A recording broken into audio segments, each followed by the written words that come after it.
Now finally, I'm speaking to people in Dallas. And who are you? You are people who have come from India. And the values that I have been describing, values of the Constitution, values of respect, values of humility, you carry them inside your heart. You have them in your blood. So when you came to this country, you did not come with arrogance. You came with humility. You did not come with hatred. You came with love and affection. And you did not come with disrespect, saying that, we are come to America and who are these people? We'll show them. No, you came with respect.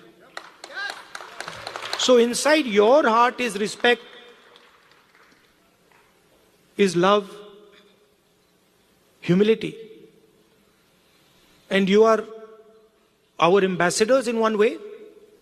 You're the bridge between these two unions.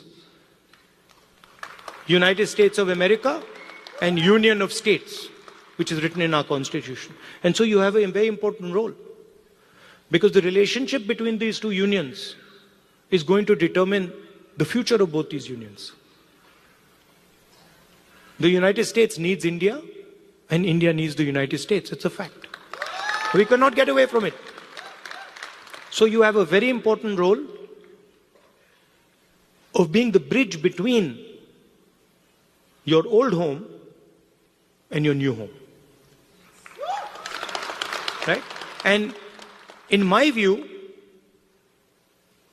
you should travel freely between these two homes, and you should bring the idea of India to the United States and the ideas of the United States to India.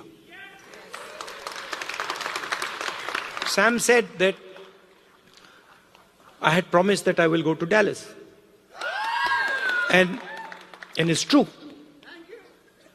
But I would like to say that our trip was supposed to be longer, and we were supposed to go to New York, Washington, California, and Texas, and Chicago. And then we had to shorten the trip.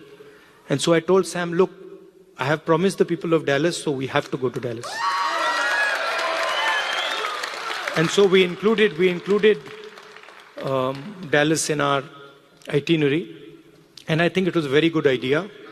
100%. We'll come to Chicago. Love you. And we included Dallas. And I think it was a very good idea because Dallas is thriving. Texas is thriving. A lot of technology is moving here. And I can see that all of you are doing a tremendous job in raising the flag, raising the Indian flag here. So I'd like to thank you. And I'd like to also tell you that it's important that the ideas you carry of humility, of affection, of respect, you spread them in our community here and also among the people of India. Thank you.